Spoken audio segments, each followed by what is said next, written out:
योगी पहुंचे हैं। कार्यक्रम में समारोह में उपस्थित उत्तर प्रदेश सरकार में मंत्रिमंडल के मेरे सहयोगी, प्रदेश के कृषि मंत्री श्री सूर्य प्रताप शाही जी,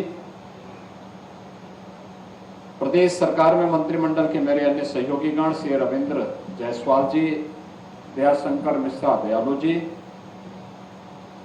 राज्य मंत्री कृषि श्री बलदेव सिंह मोलक जी,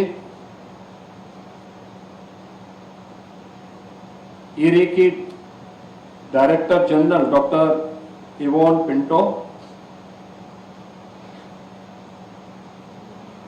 DG CIP doctor Simon Heck, Uttar Pradesh सरकार के कृषि के प्रमुख सचिव श्री रविंद्र कुमार जी,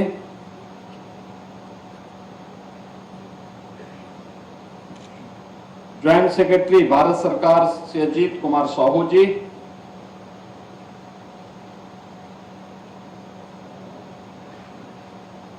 agriculture secretary Sri Lanka mister DP Wickramasinghe, director ICAR doctor Sudhanshu Singh, doctor Virendra Kumar ji, आज के समारोह में उपस्थित वाराणसी के हमारे सभी माननीय जनप्रतिनिधिगण, आईसीआर, ईरी के साथ ही देश और दुनिया के तमाम कृषि वैज्ञानिक गण और उपस्थित बहनों और भाइयों, मैं सबसे पहले इस 2 दिवसीय कॉन्क्लेव में आप सबकी उपस्थिति के लिए उत्तर प्रदेश सरकार की ओर से आप सभी का मैं हृदय से स्वागत करता हूं और अभिनंदन करता हूं। काशी भगवान विश्वनाथ की पावन नगरी है और भगवान विश्वनाथ का जो सबसे अभिन्न सहयोगी है वह वृषभ है, नंदी, जो भारत की उन्नत खेती की ओर हम सब का ध्यान आकर्षित करता है और इसीलिए उन्नत कृषि के प्रतीक नंदी के आराध्य भगवान विश्वनाथ की इस पावन धरा पर डीएसआर जैसी तकनीक पर आयोजित इस कॉन्क्लेव और कृषि विभाग की 150वीं वर्षगांठ के इस कार्यक्रम में मैं आज के समारोह में विशेष रूप से उपस्थित डीजी ईरी और DG CIP doctor Yvonne Pinto, doctor Simon Heck और अन्य आप सभी कृषि वैज्ञानिकों का, विभिन्न देशों के कृषि विभाग के अधिकारियों का हृदय से स्वागत और अभिनंदन करता हूं।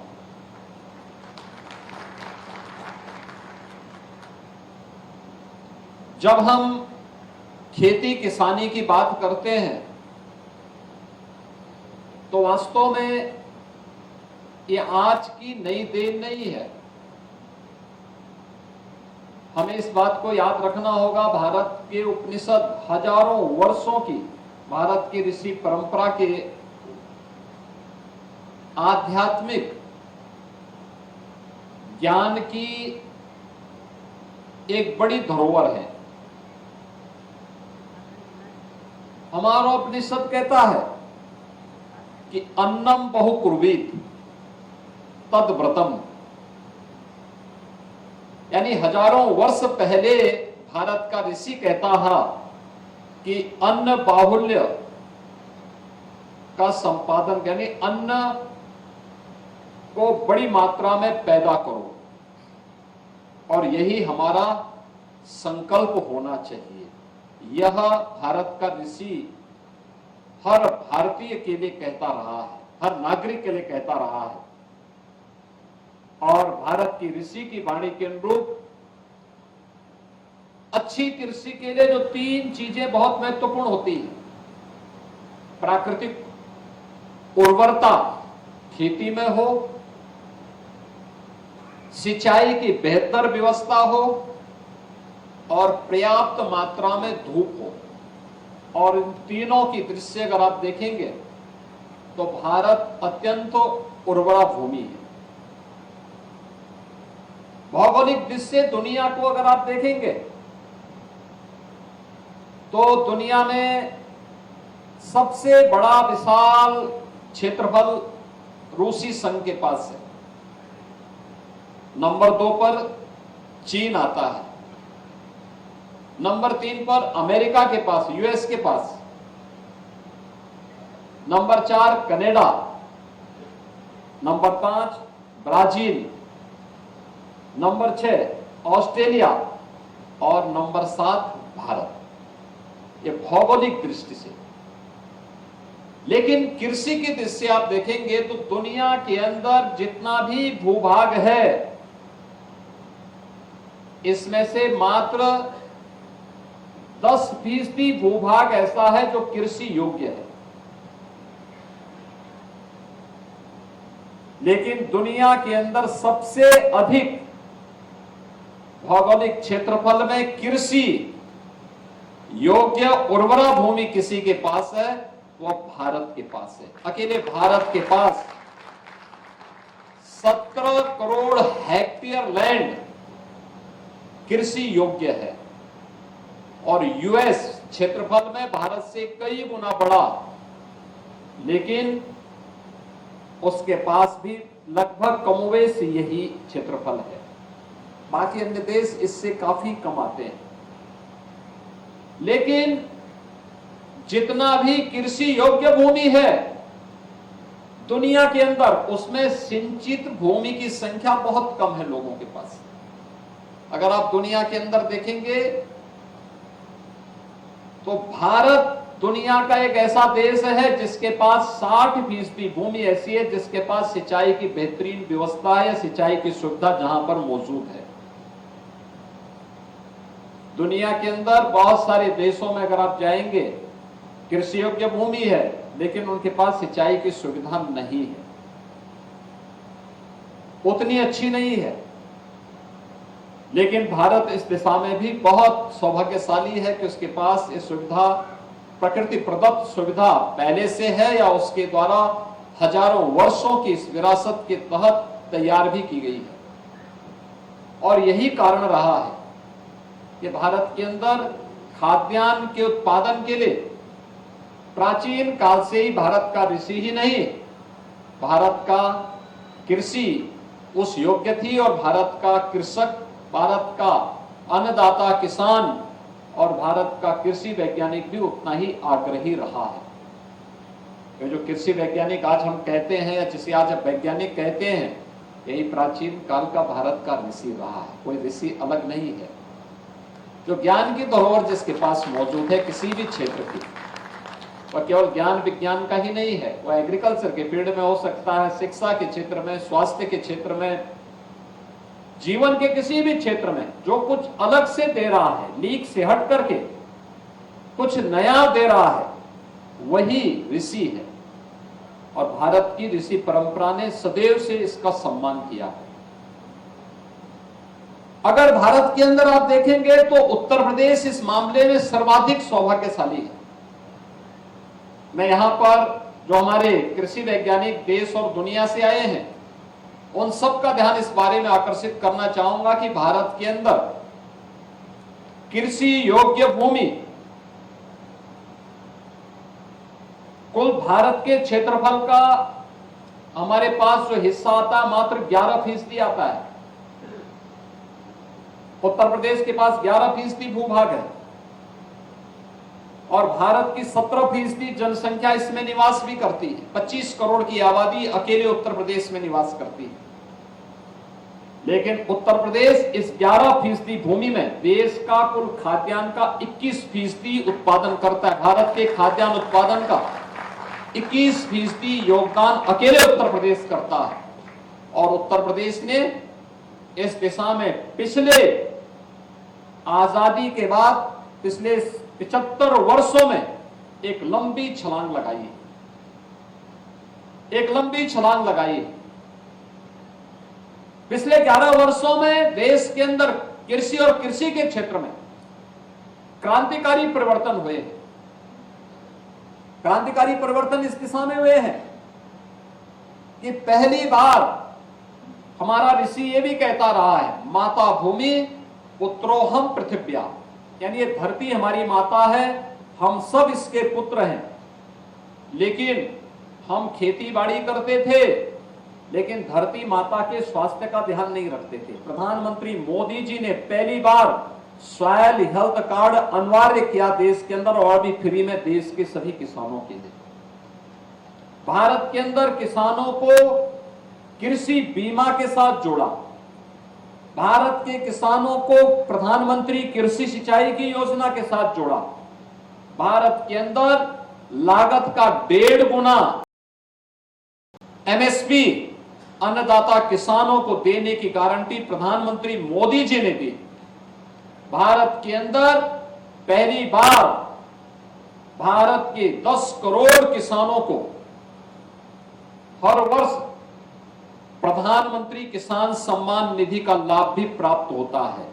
यह अकेले भारत होगा जो अपने अन्नदाता किसानों को इस प्रकार की सुविधा का लाभ देता है। और उसी दिशा में आगे बढ़ते हुए उत्तर प्रदेश ने, जो देश की आबादी का सबसे बड़ा राज्य है, देश के फूड बास्केट के रूप में जिसे आगे बढ़ाने के लिए हमारे पास तमाम प्रकार की संभावनाएं हैं, उस उत्तर प्रदेश के अंदर 11% भूभाग में हम देश के अंदर 21% खाद्यान्न का उत्पादन करते हैं।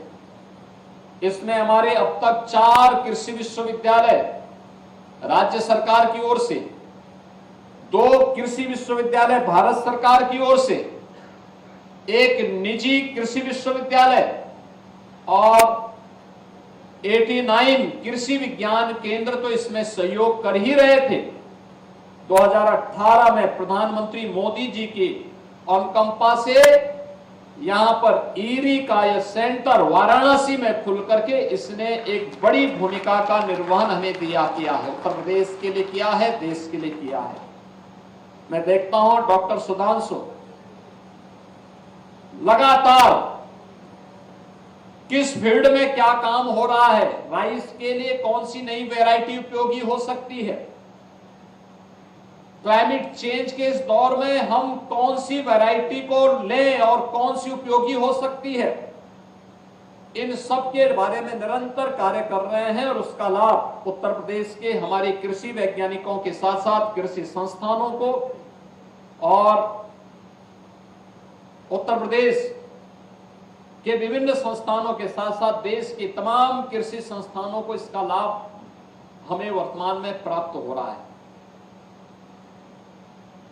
और मैं धन्यवाद दूंगा प्रधानमंत्री जी को कि आज उत्तर प्रदेश देश का पहला राज्य है जिसके पास सर्वाधिक कृषि विश्वविद्यालय भी है, क्योंकि 5वां विश्वविद्यालय हम एक और कृषि विश्वविद्यालय बनाने जा रहे हैं। लेकिन साथ साथ 2 इंटरनेशनल सेंटर भी, रिसर्च सेंटर भी हमारे पास राइस का वाराणसी में और पोटैटो का आगरा में उन्होंने स्वीकृत किया।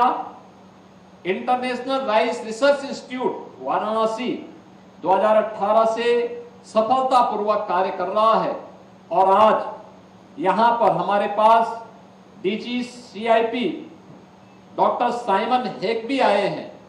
आगरा में इंटरनेशनल पोटैटो सेंटर की स्थापना करने के लिए उन्होंने जो रुचि दिखाई है, मैं उनका भी और DG eerie doctor Yvonne Pinto का भी हृदय से धन्यवाद देता हूं कि उन लोगों ने उत्तर प्रदेश में रुचि लेकर के उत्तर प्रदेश की कृषि को आगे बढ़ाने के लिए अपना योगदान दिया है। मित्रों, भारत में संभावना पहले से थी और मैं उसके बारे में आपको थोड़ा सा इसके बारे में बताना चाहूंगा कि क्या संभावनाएं थी। तब केमिकल फर्टिलाइजर, पेस्टिसाइड का उपयोग भारत के अंदर नहीं होता था। उस समय भी भारत की कृषि की क्या स्थिति थी, अगर हम उस पर थोड़ा सा ध्यान दें तो मुझे लगता है कि हमें बहुत कुछ जानने सीखने को मिलेगा। और वह इसलिए मिलेगा कि कम लागत में अधिक उत्पादन, यह आज की आवश्यकता है। कैसे हम इस दिशा में प्रयास कर सकते हैं, कैसे भारत का प्राचीन वैज्ञानिक करता था और कैसे हम आज उसको फिर से ला सकते हैं। DSR पद्धति, जिसके बारे में अभी हमारा कृषि मंत्री जी बता रहे थे हमारे, कि पहले यह पद्धति ही हम यहां लागू करते थे क्योंकि इसमें कम पानी भी लगता है और उत्पादन भी ठीक ठाक होता था। याद रखना, जब भी हम अपने यहां इनोवेशन को, रिसर्च एंड डेवलपमेंट को छोड़ देंगे, हमारे आगे बढ़ने की संभावना उतनी ही क्षीण हो जाएगी। और यही कुछ हमारे साथ होता रहा है। एक समय था जब भारत ने प्रगति की, लेकिन धीरे धीरे करके जब हम लोगों ने उसमें इनोवेशन को, रिसर्च एंड डेवलपमेंट को बाधित किया या उसको आगे बढ़ाने में हम चूके, तो हम पिछड़ते गए। परिणाम हम सबके सामने है। आज हमारे सामने जो चुनौती है, उन चुनौतियों का सामना करते हुए हमें कार्य करना होगा। भारत के अंदर प्राचीन काल से आप देखेंगे, जिस काला नमक चावल की बात हो रही थी, जिस पर ईरी भी यहां पर वाराणसी का सेंटर भी काम कर रहा है, यह 3000 वर्ष पहले भगवान बुद्ध ने इस चावल को दिया था, जिसको भगवान बुद्ध के ही प्रसाद के रूप में हम लोग इसकी ब्रांडिंग कर रहे हैं। वन डिस्ट्रिक्ट वन प्रोडक्ट में भी हम लोगों ने काला नमक चावल को सिद्धार्थनगर जनपद के एक प्रोडक्ट के रूप में इसको हम लोगों ने आगे बढ़ाने का काम किया है। धान की खेती की जब बात होती है तो उत्तर प्रदेश में लगभग इसका 8000 वर्ष पुराना इतिहास है उत्तर प्रदेश के अंदर, और उस प्रकार की वैरायटी उत्तर प्रदेश के अंदर मिली है जिनके बारे में आप कह सकते हैं कि इतना पुराना धान उत्तर प्रदेश के अंदर उस समय भी धान की खेती होती थी और यहाँ के वैज्ञानिक किस रूप में कार्य करते थे, उसका थोड़ा सा मैं एक उदाहरण आप सबको देना चाहूंगा, जिसके बारे में हमारे यहाँ के किसानों ने किया है। खासतौर पर दुनिया के अंदर, भारत के अंदर अगर आप देखेंगे तो कैसे खेती होती थी, इसके प्रमाण हमारे यहाँ मौजूद हैं दो प्रकार से। कुछ तो शिलालेख के माध्यम से और कुछ विदेशी पर्यवेक्षक जो ऑब्जर्वर्स थे, अलग अलग कालखंड में जिन्होंने भारत का दौरा किया था, उन्होंने भारत की खेती के बारे में क्या उल्लेख किया है। जैसे ईस्वी सन 900 से 1200 के बीच में तंजावुर के शिलालेख में उल्लेख मिलता है कि प्रति हेक्टेयर वहां धान की खेती 15 से 18 टन प्रति हेक्टेयर का उत्पादन वे धान की खेती करते थे। आप सोचिए, आज से 1000 वर्ष पहले। दक्षिण कर्नाटक में वहां के शिलालेख में है 11वीं सदी में, यानी 11वीं 12वीं सदी में 14.5 टन प्रति हेक्टेयर धान की खेती उन लोगों ने उस समय वहां लेते थे। रामनाथपुरम तमिलनाडु के शिलालेख में है 1325 में, उस समय उन्होंने 20 टन प्रति हेक्टेयर का धान का उपज वहां पर पैदा करने की सामर्थ्य वहां की खेती में थी। 1807 में कोयंबटूर में जो यूरोपीय ऑब्जर्वर ने वहां पर जो लिखा है 13 टन प्रति हेक्टेयर धान की उपज वहां पर पैदा होती थी। 1770 में चेंगलपट्टू में जो ब्रिटिश ऑब्जर्वर ने वहां पर लिखा है 9 टन प्रति हेक्टेयर धान की उपज वहां होती थी। और 1993 में अगर पंजाब के लुधियाना का आप देखेंगे तो उन्होंने कहा है कि वहां पे प्रति हेक्टेयर 4.3 टन गेहूं और 5.5 टन प्रति हेक्टेयर धान की उपज एक वर्ष में 1 हेक्टेयर खेती में पैदा होती थी। यह उत्तर प्रदेश, यह देश के अंदर का एक सिनेरियो हमें अलग अलग कालखंड में देखने को मिलेगा कि उस समय बिना किसी उसके हम लोग भारत के अंदर ये सभी कार्य करते थे। एक 17वीं ईस्वी में फ्रांसाय वर्नियर, यह एक ऑब्जर्वर आए थे जिन्होंने बंगाल की खेती के बारे में उन्होंने उल्लेख किया। उन्होंने कहा है कि देखिए, दुनिया के अंदर ये मान्यता है कि मिस्र की खेती सबसे उत्तम मानी जाती है, सबसे उत्कृष्ट मानी जाती है, और हम भी यही उनका ये कहना था कि हम भी यही मानते रहे हैं। लेकिन जब मुझे बंगाल जाने का अवसर प्राप्त हुआ, मैंने बंगाल की खेती को देखा है, तो मैं अपनी 2 यात्राओं के माध्यम से इस बात पर कह सकता हूं कि वास्तव में मिस्र को दिया जाने वाला जो उत्कृष्ट खेती और कृषि का जो गौरव है, इसका सही हकदार बंगाल रहा है। देखिए, यह 17वीं ईस्वी में यह एक फ्रांसाय वर्नियर एक ऑब्जर्वर इस बात का उल्लेख करता है, और 19वीं सदी में एक ब्रिटिश ऑब्जर्वर अलेक्जेंडर वाकर ने भी मलबार के बारे में बातें कही हैं। उन्होंने कहा है कि मलबार में कृषि ज्ञान प्रायः उतना ही प्राचीन है जितना उनका इतिहास। हिंदू धर्म में उल्लेखनीय अनुष्ठानों में एक का मूल तो संभवतः कृषि के प्रति उनके सम्मान से ही है। और जो मैंने आपको काशी के बारे में बताया कि नंदी की उपासना और गाय के प्रति श्रद्धा का आधार कृषि में इनकी महती उपयोगिता ही है। मलबार में उस समय की बात तो करते हैं कि 50 से अधिक प्रजातियों के धान उगाए जाते हैं। प्रत्येक प्रजाति का अपना पृथक नाम है और उसके अपने विशेष गुण और उसकी खेती की अपनी एक पृथक विधि भी है।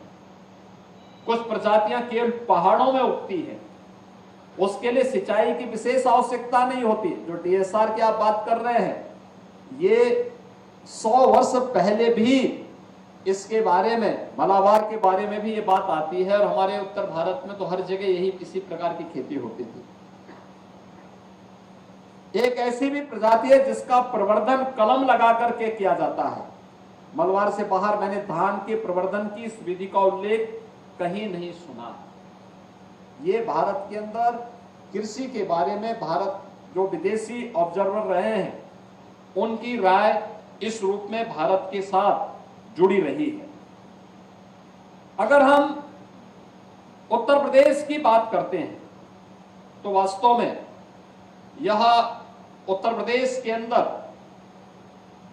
इसकी संभावना बहुत ज्यादा है, क्योंकि उत्तर प्रदेश देश का एकमात्र ऐसा भूभाग होगा जिसके पास आज के दिन 80% से अधिक भूमि ऐसी है जो सिंचित भूमि है और जिसमें बेहतर सिंचाई की सुविधा हमारे पास मौजूद है। अत्यंत उर्वरा भूमि है, सिंचाई की प्रचुरता है और धूप की भी प्रचुरता यहाँ पर हमें मिलती है। यानी 12 माह में से 11 माह तो हमें बेहतर धूप मिल जाता है। बहुत अच्छी धूप मिलती है, अच्छी बरसात भी है, अच्छा पानी है, हमारे पास ग्राउंड वाटर भी है और सरफेस वाटर भी है। हर 5 कोस में आपको एक नदी मिल जाएगी। हर प्रकार से धान्य से बाहुल्य क्षेत्र है। और इसमें अगर आप देखेंगे कि हमारे पास उत्तर प्रदेश के अंदर जो खाद्यान्न की स्थिति है, खाद्यान्न के लिए दलहनी फसलों और गन्ना आलू के लिए यहां पर सभी प्रकार की फसलों के लिए बहुत उपयोगी भूमि है। धान लगभग 70 लाख हेक्टेयर और 100 लाख हेक्टेयर में गेहूं की खेती यहां पर उत्तर प्रदेश में होती है। 29 लाख हेक्टेयर में हम गन्ना की खेती भी उत्तर प्रदेश के अंदर करते हैं। दलहन और तिलहन में भी एक बड़ा क्षेत्रफल हमारे पास उत्तर प्रदेश के अंदर मौजूद है। उत्तर प्रदेश के अंदर अगर हम 2000 यानी 1950-51 में देखें, आजादी के तत्काल बाद देखें, तो हमारे पास कुल उस समय 170 लाख हेक्टेयर खेती यहां पर खेती बाड़ी के लिए उपयोग में होती थी, जिसमें 11.77 मिलियन टन खाद्यान्न का उत्पादन हम लोग उत्तर प्रदेश से करते थे। और 2023-24 में हमारा खेती का रकबा बढ़ा है, जो 170 लाख हेक्टेयर था, आज वो बढ़कर के 240 लाख हेक्टेयर हुआ है, जिसमें आज हम अब 11 मिलियन टन से बढ़कर के 60 मिलियन टन तक का खाद्यान्न उत्पादन अकेले उत्तर प्रदेश कर रहा है इस खेती से। यानी अगर आप देखेंगे 1950 की तुलना में 2023 में अगर आप देखेंगे तो हमने खाद्यान्न उत्पादन में 5 गुना की वृद्धि की है। 5 गुना की अधिक वृद्धि हमारे उत्तर प्रदेश यहां पे हुई है। और इसमें उत्तर प्रदेश के अंदर जो मैंने आपको पहले ही बताया कि धान, गेहूं, गन्ना, आलू, दलहन में उड़द, मूंग, अरहर, चना, मटर, मसूर और तिलहन में सरसों, मूंगफली, इस सब की बेहतरीन खेती उत्तर प्रदेश के अंदर हम लोग करते हैं और उसका अच्छा उत्पादन भी उत्तर प्रदेश के अंदर आज के दिन पर यहां पर हो रहा है। मेरा ये मानना है कि हमें इस दिशा में आगे प्रयास करने चाहिए, लगातार प्रयास करने चाहिए। और उत्तर प्रदेश सरकार यहां पर जो भी हमारे पास सेंटर, जैसे यहां पे इंटरनेशनल राइस रिसर्च इंस्टीट्यूट की स्थापना वाराणसी में हुई, ईरी के वैज्ञानिक लगातार हमारे उत्तर प्रदेश के विभिन्न कृषि विश्वविद्यालयों, कृषि विज्ञान केंद्रों और अन्य जो हमारे कृषि से जुड़े हुए सेंटर हैं, उनमें जाकर के सहयोग करते हैं, या वहां के वैज्ञानिक आकर के यहाँ पे देखते हैं, इनके डेमोन्स्ट्रेशन को देखते हैं, उसका लाभ लेते हैं। ऐसे ही अन्य क्षेत्रों में भी यह कार्य हो रहे हैं, लगातार इस दिशा में आगे बढ़ रहे हैं। मैं विश्वास करूंगा कि आज इस कॉन्क्लेव में यहां पर DG CIP doctor Simon Hague भी यहां पर उपस्थित हुए हैं, और मैं चाहूंगा कि आगरा में जो हमारा इंटरनेशनल पोटैटो सेंटर स्वीकृत हुआ है, यह बहुत शीघ्र चालू हो, आवश्यकता होती है तो मैंने उनको ऑफर किया है कि कानपुर में हमारा चंद्रशेखर आजाद कृषि विश्वविद्यालय है, कृषि विश्वविद्यालय से इसको आगे बढ़ाया जा सकता है। तात्कालिक इंफ्रास्ट्रक्चर हम उनको वहां उपलब्ध करवाएंगे। अगर आप उसको आगे बढ़ाने के लिए तैयार होंगे तो उत्तर प्रदेश सरकार इसमें पूरी मदद करेगा, जिससे हमारे अन्नदाता किसानों को बेहतरीन तकनीक उपलब्ध हम कराने में मदद कर सके। उत्तर प्रदेश के अंदर हम लोग अच्छी खेती के लिए अच्छे सीड चाहिए, अच्छे बीज चाहिए। अच्छे बीज और क्लाइमेट चेंज की चुनौती का सामना करने के लिए, हम उस प्रकार की चुनौती का सामना करने के लिए उस प्रकार के बीज को भी हम दे सकें। हम लोग लखनऊ में पूर्व प्रधानमंत्री स्वर्गीय चौधरी चरण सिंह जी के नाम पर एक सीड पार्क की भी स्थापना लखनऊ में कर रहे हैं। 250 एकड़ क्षेत्रफल में हमारा यह कार्य लखनऊ में प्रारंभ होने जा रहा है, और मैं चाहूंगा ये सभी मिलकर के एक साथ कार्य प्रारंभ कर देंगे। अगर अच्छा बीज हो, क्लाइमेट चेंज का मुकाबला करते हुए हम समय पर किसान को तकनीक दे सकें, समय पे बीज उपलब्ध करवा सकें, समय पर उन्हें सभी प्रकार की जानकारियां उपलब्ध करवा सकें, तो मेरा यह मानना है कि उत्तर प्रदेश आज जितना खाद्यान्न का उत्पादन कर रहा है, इससे भी 3 गुना अधिक उत्पादन करने की सामर्थ्य उत्तर प्रदेश की धरती रखती है। और ये उत्पादन की क्षमता को हम बढ़ाएंगे, लागत को अगर हम कम करेंगे, कोई कारण नहीं कि उत्तर प्रदेश ने जो अपना टारगेट तय किया है कि 2029-30 में उत्तर प्रदेश $1 ट्रिलियन की इकोनॉमी बनेगा और उसमें एग्रीकल्चर की भी अपनी एक बड़ी भूमिका होगी, तो हम अवश्य इसको प्राप्त कर पाएंगे। मुझे पूरा विश्वास है कि आज यहां पर जैसे ईरी और सीआईपी के इंटरनेशनल सेंटर स्थापित हुए हैं या होने जा रहे हैं, ऐसे ही अन्य हम सेंटर ऑफ एक्सीलेंस विकसित करके अपने अन्नदाता किसानों को बेहतरीन सुविधा उपलब्ध करवाने में मदद कर पाएंगे।